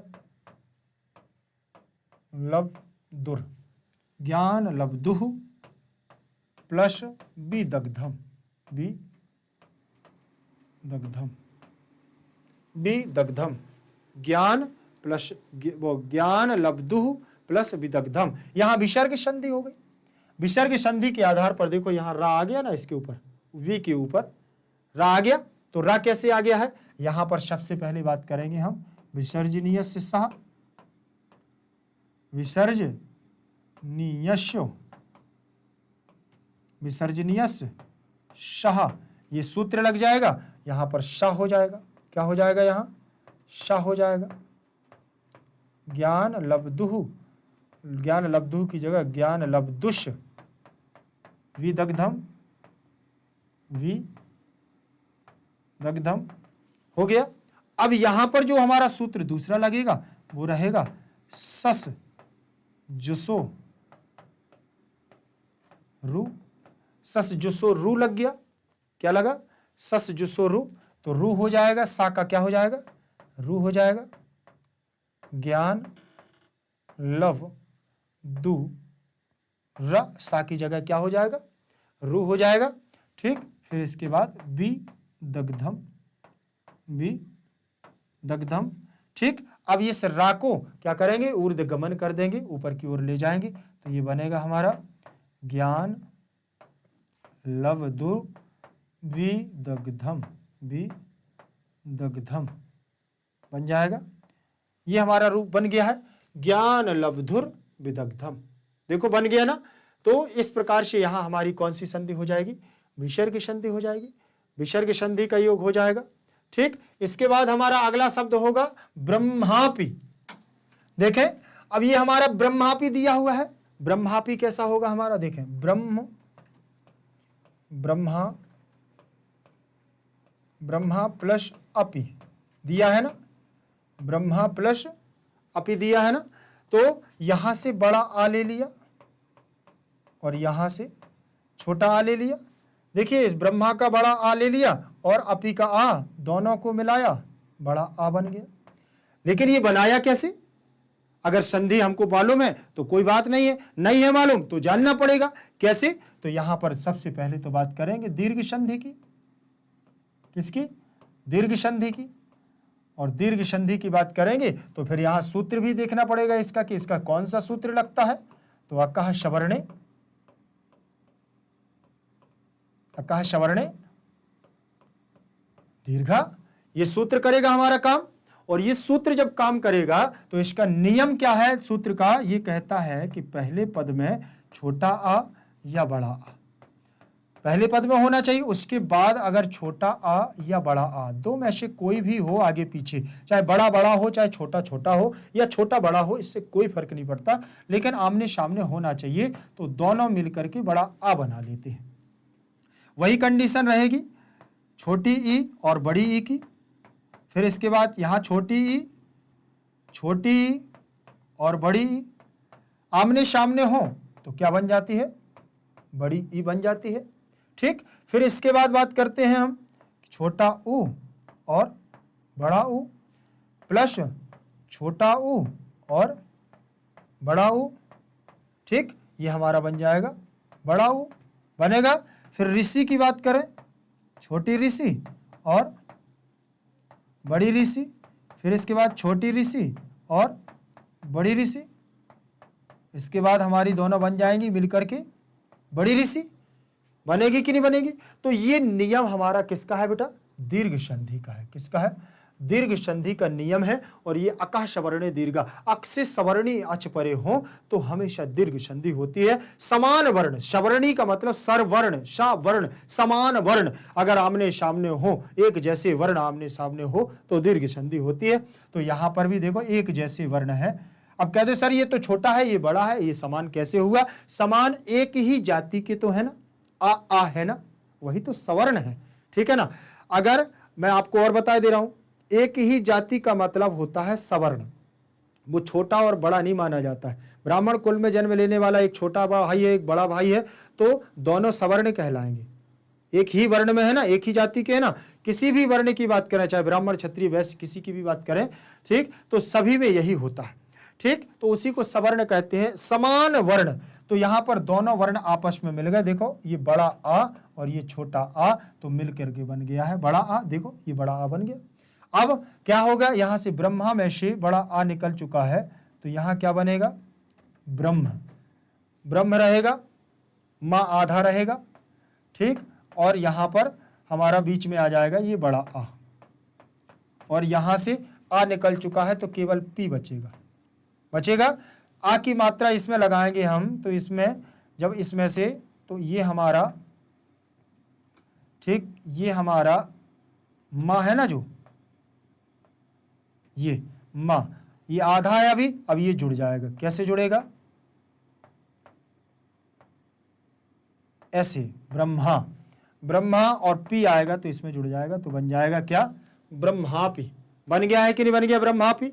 अब देखें, नरम माने उस नर को, द्वितीय विभक्ति लिखा है, द्वितीय विभक्ति, नृ नरम, नरियो, नृ, नृ के रूप चलेंगे तो नरम द्वितीय विभक्ति में बनेगा, द्वितीय विभक्ति एक वचन, नर को, न माने नहीं, रंजति रंजयतः रंजयंती, ये लट लकार प्रथम पुरुष एक वचन का रूप होगा, रंज धातु रिझाना या उसको समझा पाना। इस प्रकार से यहां पर इन्होंने दिया। समझ रहे ना आप? पहले श्लोक को समझ में आया आपको? अज्ञा सुखमाराध्या सुखतरमाराध्यते विशेषज्ञा, ज्ञान लब्धुर्विदग्धम ब्रह्मापि नरम नरंजति, ब्रह्मापि नरम नरंजति। ऐसा होता है कभी कभी। क्या होता है कि आपको मैं बता दूं कि चाटुकारिता, चाटुकारिता समझते हैं बेटा आप? नहीं समझते ना? चाटुकारिता का मतलब होता है कि ज्ञान तो कम हो लेकिन आपको उनके नीचे नीचे काम करने का अनुभव हो जाए, तो आप बहुत अच्छी ऊंची पदवी पर जा सकते हैं, लेकिन उन्हें समझा नहीं सकते, क्योंकि कह दिया है कि ज्ञान लब्धुर्विदग्धम ब्रह्मापि नरम नरंजति। ऐसे व्यक्ति को ब्रह्मा नहीं समझा सकता। क्यों? मूर्ख को तो समझा दोगे, जिसको बिल्कुल भी ज्ञान नहीं है उसको समझा दोगे, जो विशेषज्ञ है, जो बहुत ज्यादा जानता है, उसको भी आप समझा सकते हैं, लेकिन अल्प ज्ञानी व्यक्ति को आप बिल्कुल नहीं समझा सकते हो, ऐसा भर्तृहरि कहते हैं। इसीलिए ऐसे अल्प ज्ञानी, कम ज्ञान के व्यक्तियों से दूर रहना है और हमेशा हमेशा ध्यान रखना है, आगे की ओर बढ़ने की कोशिश करना है। विशेषज्ञ व्यक्तियों की, अच्छे ज्ञानियों की हमें क्या करना है? संगति करना है। वही यहां पर हमें कहने जा रहे हैं भर्तृहरि इस श्लोक के माध्यम से। ये केवल सिलेबस पूर्ण करने के लिए नहीं दिया, उन्होंने ये कहा है समाज में इन श्लोकों के द्वारा अगर एक भी व्यक्ति परिवर्तित हो रहा है तो हमारा इस सिलेबस में जोड़ना इन श्लोकों को सार्थक होगा। और मुझे ये विश्वास है कि कभी आप इन श्लोकों को कायदे से पढ़ करके देखना, अच्छे से समझना और अपने जीवन में उतार करके देखना, तो यही विद्या और जीवन की हकीकत है। और व्यक्ति ऐसा ही होता है कि अल्पज्ञानी व्यक्ति कभी समझता ही नहीं है, मूर्ख व्यक्ति। चाटुकारिता समझ रहे हैं? मैंने बताया ना कि ज्ञान ना भी हो और बस पीछे पीछे, जैसे कहीं काम करते हैं, किसी कंपनी में काम करते हैं, कहीं पर जाकर के काम करते हैं और बस तेल लगाते रहो, मालिक के पीछे पीछे चलते रहो, कोई दिक्कत नहीं है, ज्ञान चाहे बिल्कुल भी ना हो, बस ले लिया डंडा, बोले हम मालिक, हम मालिक। यही है अन्वय। देखें जरा, अन्वय क्या है? अन्वय में देखना, अन्वय का मतलब होता है एक व्यवस्थित क्रम।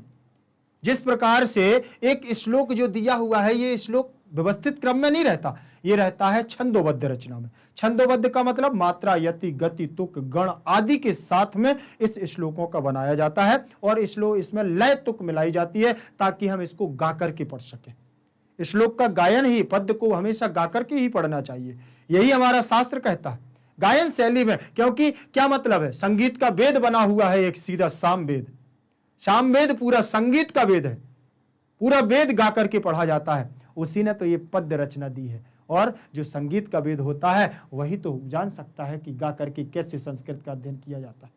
अब क्या बात करते हैं? अन्वय। अन्वय सर क्यों जरूरी पड़ गई? हर श्लोक में अन्वय की आवश्यकता क्यों पड़ गई है?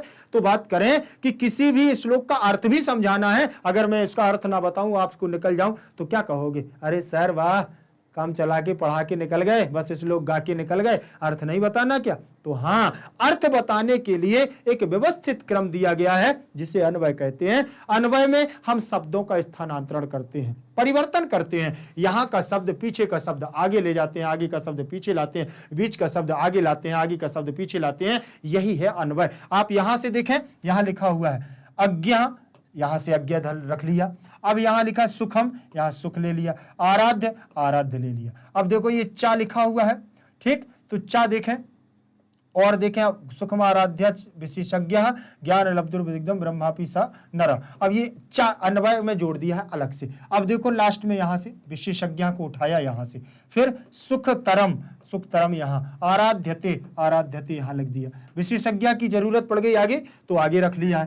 परम, परम देखो परम उठा लिया है। अब देखें ज्ञान, ज्ञान, लव, लव, विदग्धम, विदग्धम, दुर्विदग्धम आ गया।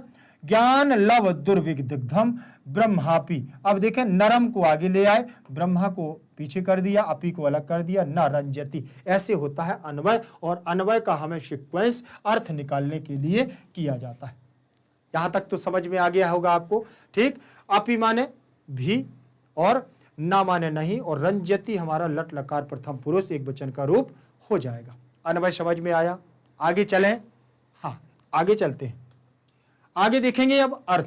अर्थ क्या कह रहा है? मैंने तो अपने तरीके से अर्थ आपको बता दिया है, दिमाग में आपके जाना चाहिए, ठीक। अब इस अर्थ से कोई मतलब नहीं, आपके दिमाग में अगर कहानी आपके दिमाग में बैठ चुकी है तो आपको इनकी अर्थ की, आप जहां श्लोक देख लोगे वहीं अर्थ बता दोगे चुटकियों में, ठीक है ना। अज्ञा सुखमाराध्या सुखतरमाराध्यते विशेषज्ञ, बता दोगे कैसे? बोले अज्ञानी व्यक्ति बड़ी कठिनाई से किसी बात को स्वीकार करते हैं। अज्ञानी व्यक्ति को आप समझा सकते हो, बड़े चाहे जितना आपको परेशान होना पड़े, लेकिन आप उसको क्या कर लोगे? समझा लोगे। और ज्ञानी किसी भी सच्चाई को तुरंत स्वीकार कर लेते हैं, किंतु वैसे मनुष्य जो ना तो मूर्ख हैं और ना ही ज्ञानी हैं, वैसे मनुष्य को ब्रह्मा भी संतुष्ट नहीं कर सकता। ना तो मूर्ख है अपना, क्योंकि थोड़ा सा तो पढ़ लिया है, और अल्प ज्ञानी है, और ऐसे मनुष्य को ब्रह्मा भी नहीं समझा सकता है।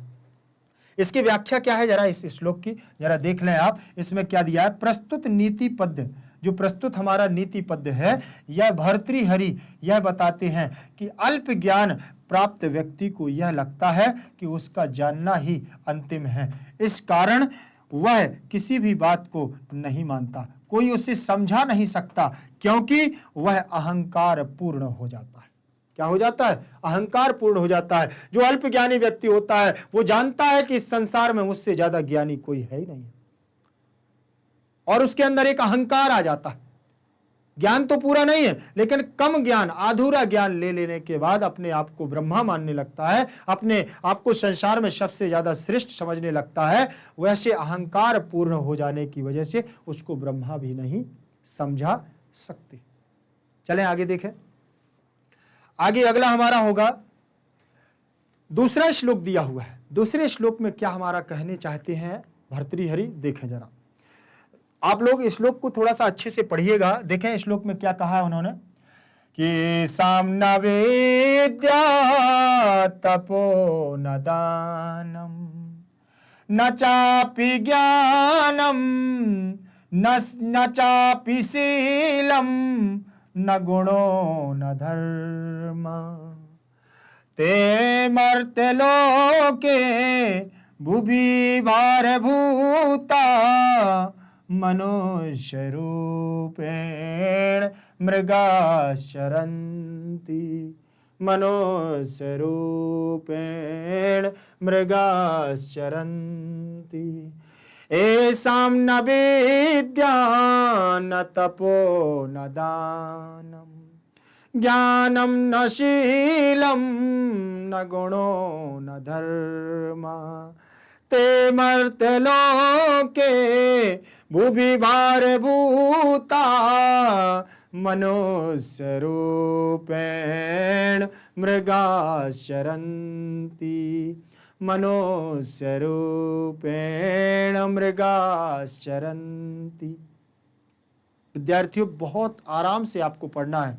एषां न विद्या तपो न दानम, साथ में जरूर उच्चारण करना, साथ में उच्चारण करोगे आपको जल्दी से याद हो जाएगा।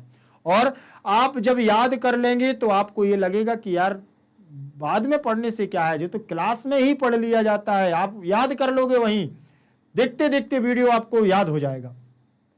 एषां न विद्या तपो न दानम ज्ञानम न शीलम गुणो न धर्मा ते मर्त्यलोके भुवि भारभूता मनुष्य रूपेण मृगाश्चरन्ति मनुष्य रूपेण मृगाश्चरन्ति मनुष्य रूपेण मृगाश्चरन्ति। पहले तो आप थोड़ा सा आपके दिमाग में भर दूं मैं कि ये क्या कहना चाहते, फिर इसके बाद इसको समझा रहा हूं। आपके दिमाग में क्या है? एशाम न विद्या न तपो न दानम।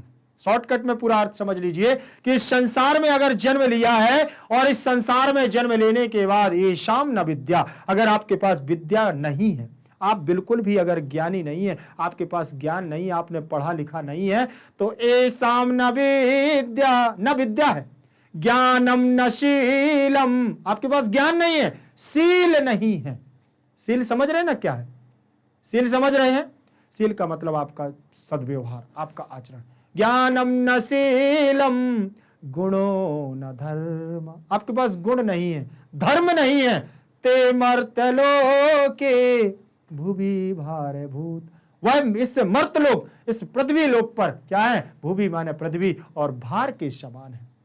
मनुष्य रूपेण मृगाश्चरन्ति, मनुष्य का जन्म तो ले लिया है, लेकिन मृग, मृग माने पशु, हिरण भी होता है, पशु भी होता है। मृगाश्चरन्ति, वह पशुओं के समान क्या कर रहा है? घूम रहा है, बस भरण पोषण कर रहा है। देखिए जरा इसका अर्थ देखें, जरा देखें, लिखा हुआ है ना इसमें एशाम। क्या लिखा है इसमें बेटा? एशाम। एशाम मतलब, एशाम मतलब जिसके पास न विद्या, जिसके पास न विद्या है, न तप, तपस्या है, न दान, न दान करने की क्षमता है। एसाम न विद्या तपो न दानम न चापि शीलम, न शील है, न गुण है, और न धर्म है।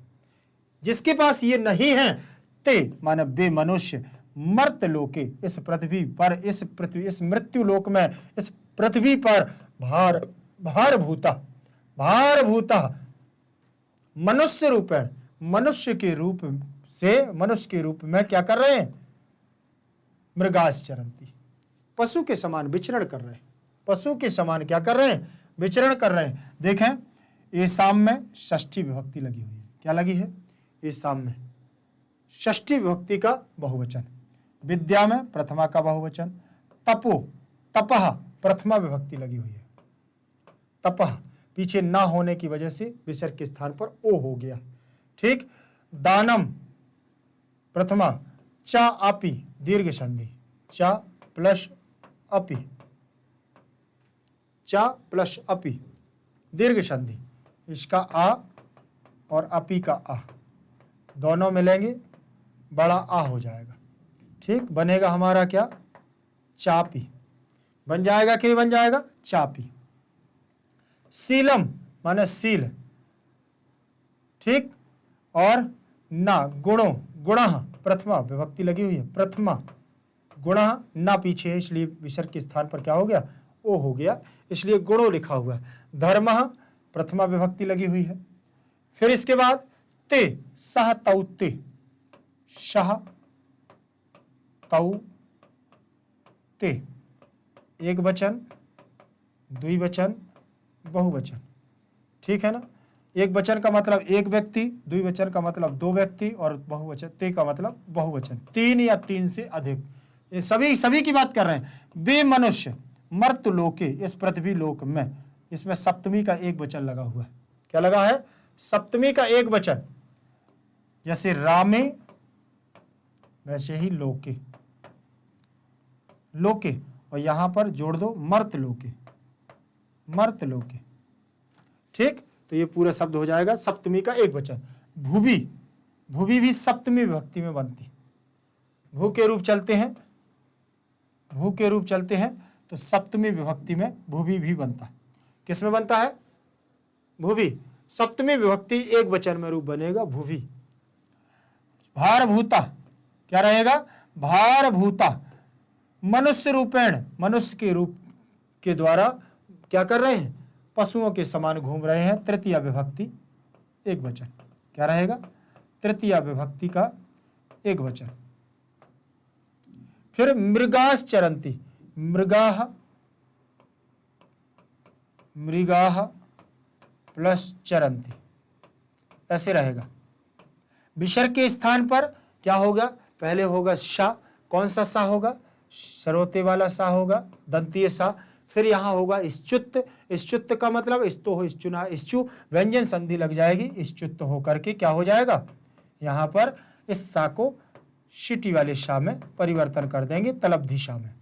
ठीक है, तो ये शा ऐसे परिवर्तन हो जाएगा और चरंती हमारा जुड़ जाएगा। अब चरंती इसमें जुड़ेगा तो ये बनेगा हमारा क्या, मृगाश्व चरंती, ऐसे लिख देते हैं चरंती। लेकिन चरंती रूप कहाँ कहाँ है ये भी तो देख लो। चर माने वो नहीं है जानवर, जानवर घास फूस चरते हैं, वो नहीं है। चरंती का मतलब होता है विचरण करना, घूमना। ठीक, चर धातु, तो यहां पर चरति क्या बनेगा, चरति चरता चरंती, तो ये विचरण करने के लिए है, बहुवचन का रूप है, लट लकार प्रथम पुरुष, बहुवचन का रूप है चरंती। ठीक, फिर इसके बाद दिया हुआ है हमारा श्लोक के बाद, श्लोक हमारा जो है, श्लोक के बाद अन्वय आता है। अन्वय मैंने अभी पहले वाले श्लोक में आपको बताया है कि एक व्यवस्थित क्रम होता है जो किसी अर्थ को निकालने के लिए हमें शब्दों का स्थानांतरण करना पड़ता है। ठीक, और ऊपर से नीचे, नीचे से ऊपर हमें करना पड़ता है। देखिए, येषाम का मतलब मनुष्याणाम, उन मनुष्यों की बात कर रहे हैं। न विद्या, न विद्या, न तप, न दान, न शील, न गुण, न धर्म, और न धर्म, अस्ति माने है, ते मानवा, वे मानव क्या है, मृत्यु लोक पर, पृथ्वी लोक पर, भूवि भार भूतः, वे मानव पृथ्वी लोक पर भार के समान है। ठीक है, अब जरा देखें इसका अर्थ देख ले। मृत्युलोक में जिसे विद्या, तपस्या, दान, ज्ञान, शील, गुण तथा धर्म नहीं है, वह पृथ्वी पर पृथ्वी का बोझ बनकर के जानवरों के समान घूमता फिरता है। ठीक है, ऐसा व्यक्ति, येषां न विद्या तपो न दानम ज्ञानम न शीलम गुणो न धर्म, ते मृत्युलोके भुवि भार भूता मनुष्य रूपेण मृगाश्चरन्ति। पशु के समान विचरण कर रहे हैं। कैसे, जैसे जानवर केवल अपना क्या करते हैं, पेट भरने के लिए परिश्रम करते हैं, सुबह उठते हैं और चले जाते हैं और पेट भर करके शाम को आते हैं, सो जाते हैं। और जिसके पास ये चीज़ें नहीं होती हैं, विद्या नहीं है, तपस्या नहीं है, दान नहीं है, दान करना नहीं जानते हैं, पूजा पाठ करना नहीं जानते हैं, विद्या का ज्ञान नहीं है उन्हें, दान करना नहीं आता है, और ज्ञान भी नहीं उन्हें किसी चीज़ का, शील भी नहीं है, गुण भी नहीं है अच्छे बुरे का, और कोई गुण नहीं है, और धर्म की बात नहीं करते हैं, वो ऐसे व्यक्ति क्या है, वो जानवरों से भी गे गुजरे हैं। मनुष्य के रूप में है तो मनुष्य, शरीर तो मनुष्य का है, लेकिन वह पशु है जिसके पास ये सारी चीजें नहीं है। व्याख्या में देखें जरा, व्याख्या में क्या कहा है हमारे भर्तृहरि जी ने। नीति शतक से संकलित प्रस्तुत श्लोक में वैसे व्यक्ति के संबंध में कहा गया है। कैसे व्यक्ति के, वैसे व्यक्ति के संबंध में कहा गया है जिसे विद्या, तपस्या, दान, ज्ञान, शील, धर्म नहीं है, वह धरती पर, पृथ्वी पर बोझ बनकर के जानवरों के समान घूमता फिरता है। ऐसा व्यक्ति किसी काम का नहीं होता है। फिर अतः नीतिकार के कहने का तात्पर्य है कि संसार में वही व्यक्ति पूज्य होता है, वही व्यक्ति पूज्य होता है जिसमें कोई गुण होता है। गुणहीन व्यक्ति को पशुवत जीवन व्यतीत करना पड़ता है, वह पशुओं के समान जीवन जीता है, क्योंकि ऐसे व्यक्ति से समाज का कोई उपकार नहीं होता। ना तो वो समाज के लिए सही है और ना ही वो परिवार के लिए सही है, क्योंकि उसके पास तो किसी भी प्रकार का गुण है ही नहीं है। इसलिए ऐसे व्यक्तियों से भी क्या करना है, दूर रहना है। समाज में जो निरक्षर है, तपस्या नहीं, अधर्मी है, जो तप नहीं करते और उनके गुण अच्छे नहीं हैं, संगति बुरी है। ठीक, आजकल जरूरी ये है कि व्यक्ति के गुण कितने अच्छे हैं, व्यक्ति अपने कार्यों में कैसे संलग्न है। ऐसे व्यक्ति की हमेशा प्रतिष्ठा होती है, मान होता है, सम्मान होता है, और कुछ कर गुजरने का उसमें एक जुनून होता है। हर छात्र के अंदर एक प्रतिभा होती है, उस प्रतिभा को जगाने का काम छात्र स्वयं करता है और उसके साथ में उसका शिक्षक करता है।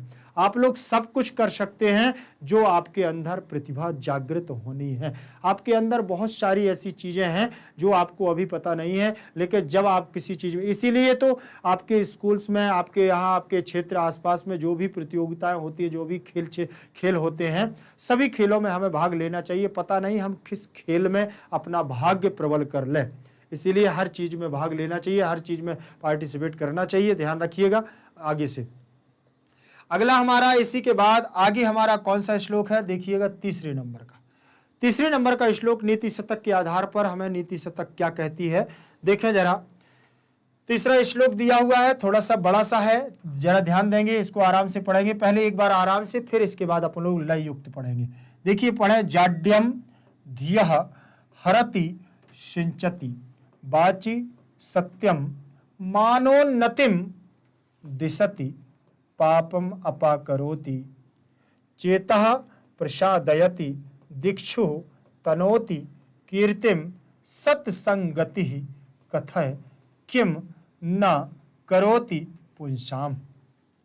ठीक है, अब देख लें, एक बार ऐसे पढ़ लिया, फिर से एक बार पढ़ना हो तो पढ़ लीजिए आप लोग। अब आराम से पढ़ेंगे। जाड्यम धियो हरति सिंचति वाचि सत्यम मानोन्नति दिशति पापमपाकरोति चेता प्रसादयति दीक्षु तनोति कीर्तिम सत्संगति कथय किम न करोति पुंसाम।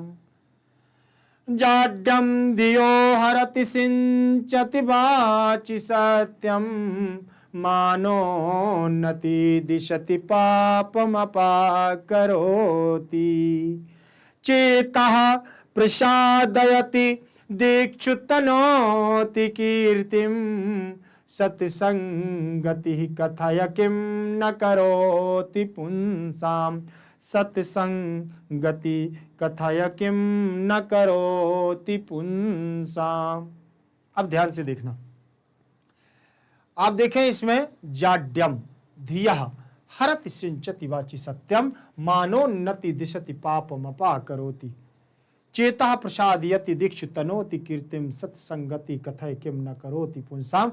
मतलब एक सीधी सीधी लास्ट की लाइन में पूरा अर्थ दे दिया है उन्होंने, पूरा अर्थ। सत्संगति से क्या नहीं कर सकता है मनुष्य, अगर उसकी सत्संगति अच्छी हो तो। जाड्यम, जाड्यम जड़ता, मूर्ख व्यक्ति की बात कर रहे हैं। जाड्यम धियः हरति सिंचति, ठीक है ना। अगर मूर्ख व्यक्ति दिया हुआ है तो उससे भी सिंचति वाचि सत्यम मानोन्नति दिशति पापम अपाकरोति। अगर उसके कितने भी पाप हैं, कितने भी कुछ भी हैं, ठीक, पापम चेतः प्रसादयति दीक्षु तनोति कीर्तिम, और अगर उसका बुद्धि प्रबल है, प्रसाद है, ठीक, तो क्या है, सत्संगति किम न करोति पुंसा। देखें जरा, जाड्यम में हमारा प्रथमा का एक वचन, धिया में प्रथमा का एक, हरति हरतः हरंति, प्रथमा का लट लकार प्रथम पुरुष एक वचन का रूप, सिंचति सिंचतः सिंचंति, लट लकार प्रथम पुरुष एक वचन का रूप दिया हुआ है। वाची, वाची रूप वाणी का है, ठीक है ना। वाची सद्यम, वाणी के द्वारा, तृतीय विभक्ति में बनता है वाची, तृतीय विभक्ति। वाची सत्यम प्रथमा, मानोन्नति, मान प्लस उन्नति बराबर मानोन्नति, यहां गुण संधि हो गई, मान प्लस उन्नति, मानोन्नति। आ के बाद उ आ गया है तो ओ बन जाएगा, क्या बन जाएगा, ओ बन जाएगा। मां के बाद उ, वो ना में आ और उ आ गया है तो ओ बन जाएगा, किसमें, गुण संधि के आधार पर। किसके आधार पर, गुण संधि के आधार पर। और गुण संधि का सूत्र क्या होगा बेटा, आद गुण, आद गुण, आद गुण सूत्र रहेगा। आद गुण सूत्र के द्वारा यहां आद गुण क्या कहता है वो देख लें पहले। आद गुण सूत्र कहता है कि पहले पद में छोटा आ या बड़ा आ होना चाहिए, उसके बाद अगर ई छोटी हो या बड़ी हो, दो में से कोई भी आ जाए तो ए बन जाता है, छोटा आ या बड़ा आ। उसके बाद अगर छोटा ऊ या बड़ा ऊ, दो में से कोई भी आ जाए तो क्या बन जाता है, ओ बन जाता है। क्या बनता है, ऊ बन जाता है। फिर उन्होंने कहा है कि छोटा आ या बड़ा आ के बाद अगर ऋषि छोटी आ जाए या बड़ी आ जाए तो क्या बनता है, अर बन जाता है। ठीक, जैसे आपने देखा महर्षि, देवर्षि ये बनते हैं, सब इसी में बनते हैं। फिर देखें, छोटा आ या बड़ा आ के बाद अगर लिरी आ जाए, कौन, लिरी आ जाए तो अल बन जाता है। जैसे किसमें, जैसे तवल्लकारा, ममल्लकारा ये शब्द बनते हैं ना, तो यहां पर बनते हैं। ये गुण संधि का है। तो यहां पर नियम फॉलो हमारा होगा, आ के बाद ऊ, आ के बाद ऊ आ गया है तो ओ बन गया, ओ बन गया तो अब क्या हो जाएगा, यहां ओ की मात्रा लगेगी मान। मान में से आ निकाल लिया था तो ना हो गया आधा और ओ हमारा यहां आ गया है। उन्नति में से ऊ निकल गया है तो आधा ना और ती, ठीक, उन्नति बन गया। अब यहां ओ की मात्रा इसमें लग जाएगी तो ये बनेगा मानो। क्या बनेगा, मानो, आधा ना ती, मानोन्नतिम बनेगा कि नहीं बनेगा, मानोन्नतिम बन जाएगा। अब यहां मानोन्नतिम बन गया है तो गुण संधि हो गई है मानोन्नति में, ध्यान रखना इस बात का। अब आगे देखेंगे, अगला शब्द दिया दिशति, दिशता, दिशंति, ऐसे बनेगा तो ये लट लकार प्रथम पुरुष एक वचन का रूप हो जाएगा दिशति। पापम अपा करोति, पापम अलग हो जाएगा, पापम पाप की बात कर रहे हैं, प्लस अपा करोति, पाप भी नष्ट हो जाते हैं, अपा करोति, अपा करोति। देखें ये माँ में आ जुड़ा हुआ है, ध्यान रख लेना, आ जुड़ा हुआ है तो आ जुड़ जाएगा तो अपा करोति अलग हो जाएगा, पापम अपा करोति। ठीक है ना। करोति, कुरुतः, कुर्वन्ति लट लकार का बनेगा। चेतः, प्रसादयति, यहाँ पर भी लट लकार प्रथम पुरुष एक वचन। दिक्षु, ठीक। तनोति में तनोति, ये तनोति तन धातु विस्तार करने के अर्थ में होती है, प्रसारित करने, तनोति, तनुतः, तनुन्ति। कीर्तिम, सत्संगति में प्रथमा। कथय किम, किम माने क्या, न। करोति, पुंसाम माने पुरुष, मनुष्य, ठीक है ना। आगे देखेंगे, फिर अन्वय में, अन्वय देख लेंगे थोड़ा। सत्संगति ही धियः जाड्यम हरति वाचि सत्यम सिंचति मान उन्नति दिशा, ठीक है ना। फिर दिशति, पापम अपा करोति चेतः प्रसादयति च कीर्तिम। दिक्षु, तनोति, कथय सत्संगति पुंसाम किम न करोति, पुंसाम किम न करोति। आगे होगा, आगे देख लेंगे, इसका अर्थ देखेंगे। अर्थ क्या कह रहा है, अच्छी सत्संगति बौद्धिक जड़ता नदता को हरती है। अगर हमारी सत्संगति अच्छी हो जाए तो हमारी मूर्खता, हमारे अंदर की जो कमियां भी हैं वो भी दूर हो जाती हैं। सत्संगति बस अच्छी होनी चाहिए। फिर उनका वाणी में सच्चाई का संचार करती है। और क्या करता है, वाची, वाची सत्यम, हमारी वाणी शुद्ध कर देती है। अगर हमें संगति अच्छा मित्र मिल जाए तो वो क्या करता है, हम कितने भी मूर्ख होंगे, अगर मित्र है अच्छा तो वो हमको क्या है, ज्ञानी बना देगा। और उसके साथ हमारी वाणी भी हमारी शुद्ध हो जाएगी। वाणी में संचार करती है, प्रतिष्ठा एवं उन्नति प्रदान करती है। और अच्छा मित्र मिल जाए, अच्छी सत्संगति मिल जाए, महापुरुषों का ज्ञान मिल जाए तो क्या हो, प्रतिष्ठा उन्नति प्रदान करती है, हमारा मान सम्मान बढ़ने लगेगा। पाप को दूर कर, हमारे पापों को अपा करोति, पापम अपा करोति शब्द है ना, पापम अपा करोति, हमारे पापों को दूर कर देती है और चित्त को प्रसन्नता प्रदान करती है और हमारे मन को प्रसन्न कर देती है। हमारे जो पाप हैं, हमने जो पाप किए होंगे मूर्खता में, वो सारे पापों को हमारे धुल देता है और हमारे चित्त को, मन को क्या कर देता है, प्रसन्न कर देता है। फिर क्या बोले, सभी दिशाओं में, चारों दिशाओं की बात कर रहे हैं, सभी दिशाओं में यश फैलाती है। चारों दिशाओं की बात करें क्या, 10 दिशाओं की बात करें, सभी दिशाओं में क्या है, यश फैलाती है। इस प्रकार सत्संगति मनुष्य का क्या नहीं करती, सत्संगति किम न करोति पुंसाम, सत्संगति मनुष्य के साथ क्या नहीं करती। अगर सत्संगति में मनुष्य जुड़ जाए, अच्छी संगति मनुष्य को मिल जाए। इसीलिए कहा गया है, नीति शतक में भर्तृहरि कहना चाहते हैं कि अगर मित्रता करना है तो ऐसे मित्र से करो जो हमें अच्छे शिखर तक ले जाए। ऐसे मित्र से सत्संगति मत करना कि जो हमें गर्त में ले जाए। ठीक है। फिर उन्होंने क्या कहा कि अर्थात सब कुछ करती है सत्संगति, किम न करोति पुंसाम। सत्संगति ही सब कुछ कर सकती है। अच्छी संगति हमें कहां से कहां तक ले जा सकती है, हमें इसीलिए सत्संगति अच्छी करनी चाहिए। फिर देखिए, फिर उन्होंने क्या कहा व्याख्या में कि नीति पद्यानि, ये नीति जो पद्य हमारा पाठ है, पाठ से उद्धृत प्रस्तुत श्लोक में सत्संगति के महत्व पर प्रकाश डाला गया है। नीतिकार के अनुसार सत्संगति उस औषधि के समान होती है जो व्यक्ति के सारे दोषों को दूर कर के सब प्रकार से उत्थान करती है। अर्थात दवा है सत्संगति। अगर अच्छी संगति मिल जाए, अच्छी दोस्ती मिल जाए तो समझ लेना वो दवा का काम करता है। फिर रोगी नहीं हो सकते हो आप, फिर आपके अंदर कोई भी रोग नहीं आ सकता है। क्यों? क्योंकि आपके अंदर अगर कोई कष्ट भी है तो आपका दोस्त उसको हरण कर लेगा। सत्संगति किम न करोति पुंसाम, इससे व्यक्ति की बुद्धि का विकास होता है। अगर आपका मित्र अच्छा है, आपको संगति अच्छी मिल गई है, तो आपकी बुद्धि का क्या होगा? विकास होगा और चित्त प्रसन्न रहेगा, हमेशा प्रसन्न मन रहेगा आपका। क्योंकि सत्संगति किम न करोति पुंसाम, सत्संगति क्या नहीं कर सकती है? वाणी में सत्य का संचार होगा। आप झूठ बोलना सीख जाओगे। जो झूठ बोलना आपने सीख लिया है वो झूठ बोलना आपका बंद हो जाएगा, क्योंकि आपका मित्र सत्य बोलता है तो आप भी सत्य बोलने लगोगे और मान, उन्नति, यश और गौरव की प्राप्ति होगी। आपकी समाज में प्रतिष्ठा बढ़ने लगेगी, यश वैभव बढ़ने लगेगा। और क्या होगा?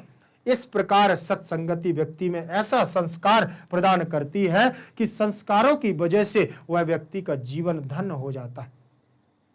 संस्कार से मनुष्य जीवन धन्य हो जाता है, क्योंकि इसलिए हमारे भर्तृहरि ने कह दिया है कि सत्संगति किम न कथाय, कथाय किम न करोति पुंसाम। सत्संगति मनुष्य के जीवन में क्या नहीं कर सकती? मूर्ख व्यक्ति को ज्ञानी बना देती है, सत्य का संचार होने लगता है, हमारे पापों का हरण हो जाता है। अब इससे ज्यादा क्या चाहिए? अब कहे सब कुछ चाहने का, बताओ सब कुछ चाहिए क्या? सत्संगति से इतना पर्याप्त है कि मान सम्मान प्रतिष्ठा बढ़ जाए, और क्या चाहिए? इसीलिए जीवन में ऐसे मित्रों को चुनो जो आपके जीवन में आपका संचार कर दे, आपके मन को प्रसन्न कर दे, आपके दुखों को हरण कर ले। आप भी किसी के मित्र बनो तो आप भी ऐसे ही दोस्ती निभाओ जैसा वो आपके साथ निभाता। यही हमारे भर्तृहरि कहना चाहते हैं कि जीवन में अगर हमें आगे बढ़ना है तो मित्र से बड़ा कोई दोस्त नहीं होता है, और यही जीवन में हमारे लिए आगे साथ देगा तो मित्र देगा, अन्यथा कोई नहीं देगा। ध्यान रख लेना। आगे देखते हैं, उसी के आगे चलते हैं हम लोग। ध्यान रखना, ये आपके जीवन की बात है, इसीलिए हमें क्या करना है। हाँ, ये हमारी क्लास रहेगी यहीं तक। फिर आप लोगों को चिंता करने की बिल्कुल भी जरूरत नहीं है। मैग्नेट ब्रेन्स परिवार आपके साथ पूरा जुड़ा हुआ है, और आप किसी भी क्षेत्र में, किसी भी स्टेट में, कहीं पर भी, यत्र तत्र सर्वत्र बैठे हो, चाहे आप किसी भी माध्यम से हो, किसी भी मीडियम से हो, सीबीएसई हिंदी मीडियम हो, सीबीएसई इंग्लिश मीडियम से हो, आप कहीं से भी हो, मैंने बता दिया, यूपी बोर्ड से हो, बिहार बोर्ड से हो, एमपी बोर्ड से भी हो, यत्र तत्र सर्वत्र कहीं पर भी विराजमान हो, बिल्कुल भी चिंता नहीं करना। चिंता करने के लिए हम लोग विराजमान हैं, यहाँ बैठे हुए हैं। मैग्नेट ब्रेन्स परिवार जो भारत का एक नंबर 1, एक ऐसा मात्र चैनल जो आपको देता है फ्री ऑफ कॉस्ट 100% एजुकेशन, वो भी कैसी? बेस्ट हाई क्वालिटी एजुकेशन, योग्य शिक्षकों के द्वारा। ध्यान रखिएगा। बस अगर आपको वीडियो अच्छा लगता है तो लाइक, शेयर, कमेंट के साथ बेल आइकन को दबाना ना भूलें, क्योंकि नए वीडियो की अपडेट आपको मिलेगी। जब तक आप घंटी नहीं बजाएंगे तब तक आपके दिमाग की घंटी नहीं बजेगी। ध्यान रखिएगा। अगर नोट्सों की आवश्यकता किसी को है तो नीचे डिस्क्रिप्शन पर जाएं और ई नोट्स और ई बुक्स के माध्यम से हमसे नोट्स भी आप प्राप्त कर सकते हैं। तो बहुत जल्द हम अगले वीडियो के साथ मिलेंगे। तब तक के लिए जय तु संस्कृतम, जय तु भारत।